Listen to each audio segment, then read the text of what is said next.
आज जो कथा मैं आपको सुनाने जा रहा हूँ वह कोई आम धार्मिक कथा नहीं। ये कहानी है भगवान शिव के उस रूप की जिसे देखकर देवता भी कांप उठते हैं। ये कथा है काल भैरव की। एक ऐसा रक्षक जो धर्म की रक्षा के लिए स्वयं विध्वंस बन जाता है। एक ऐसा देव जिसे काशी का कोतवाल कहा जाता है। शिव पुराण के अनुसार सृष्टि की उत्पत्ति के बाद देवताओं के बीच एक प्रश्न खड़ा हुआ कि त्रिदेवों में सबसे श्रेष्ठ कौन है।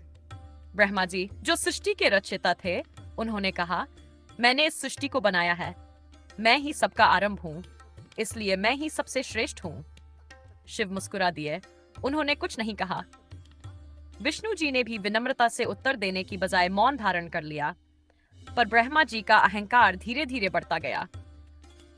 एक दिन तो ऐसा हुआ कि उन्होंने अपने 4 मुखों के साथ एक और मुख उत्पन्न कर लिया, 5वां सिर। इस सिर से निरंतर अहंकार और कटु शब्द निकलते थे। यह सिर भगवान शिव की निंदा करता था और उन्हें अपमानित करता था। अब मर्यादा टूटने लगी थी। जिसने सृष्टि रची वह स्वयं विनाश के बीज बो रहा था, और जब मर्यादा टूटने लगे तो संसार को रक्षक नहीं, काल की आवश्यकता होती है। शिव ने अपने भीतर छिपे उस भयानक, विकराल और अपरिहार्य रूप को प्रकट किया। उस रूप का नाम था भैरव। भैरव का प्राकट्य किसी सौम्य देवता की तरह नहीं हुआ। वे आए काले रंग में लिपटे हुए, गर्दन पर नरमुंडों की माला, हाथ में त्रिशूल, मुख पर उग्र तेज और नेत्रों में अग्नि की ज्वाला। भैरव ने एक क्षण भी नहीं गंवाया। वे सीधे ब्रह्मा जी के उस 5वें सिर के पास पहुंचे और बिना कुछ कहे सिर को एक ही प्रहार में धड़ से अलग कर दिया। सारी सृष्टि स्तब्ध हो गई। देवता कांप उठे, ब्रह्मा मौन हो गए, विष्णु नतमस्तक हो गए और स्वयं महादेव ने काल भैरव को स्वीकार करते हुए कहा, अब तुम केवल भैरव नहीं, तुम काल हो, तुम संहार हो, तुम मेरे भीतर का वह रूप हो जो धर्म की रक्षा के लिए कुछ भी कर सकता है। तुम हो काल भैरव। लेकिन अब एक समस्या थी। ब्रह्मा जी का सिर काटना ब्रह्म हत्या के समान था, और ब्रह्म हत्या एक महापाप मानी जाती है।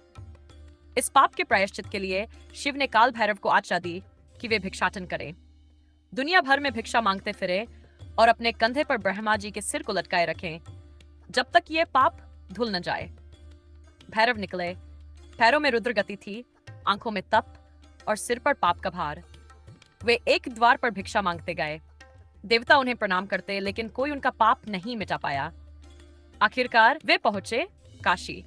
काशी जहां स्वयं महादेव वास करते हैं, जहां मृत्यु भी मोक्ष का द्वार है। जैसे ही काल भैरव ने काशी में प्रवेश किया, ब्रह्मा जी का सिर उनके हाथ से गिर गया और पाप समाप्त हो गया। तभी से काशी को काल भैरव की नगरी कहा जाता है। उन्हें काशी का कोतवाल माना गया है। कहा जाता है कि जब तक कोई काल भैरव के दर्शन न कर ले, उसे काशी वास का कोई फल नहीं मिलता। ये कथा केवल इतिहास नहीं, ये चेतावनी है कि जब भी अहंकार बढ़ता है तो भगवान का रौद्र रूप सामने आता है। भैरव कोई क्रूर देव नहीं है, वे शिव के भीतर का वह रूप है जो समय समय पर अधर्म का विनाश करता है।